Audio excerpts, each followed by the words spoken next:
சிம்பிளாக ஒரு வெஜ் பிரியாணி எப்படி செய்யலான்னு பார்க்கலாமா? ஒரு குக்கரில் 2 ஸ்பூன் எண்ணெய் 2 ஸ்பூன் நெய் ஆட் பண்ணிவிட்டு எண்ணெய் சூடானதுக்கப்புறம் ஹோல் ஸ்பைசஸ் ஆட் பண்ணிக்கலாம்.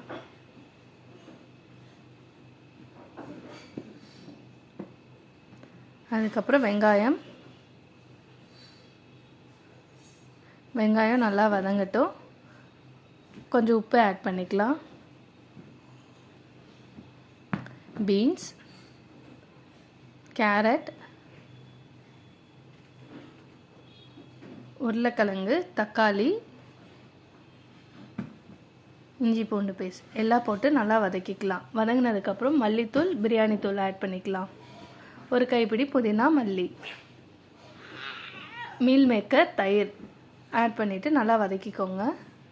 1 கப் அரிசிக்கு 2 கப் தண்ணி ஆட் பண்ணிவிட்டு அரிசியும் ஆட் பண்ணிக்கலாம்.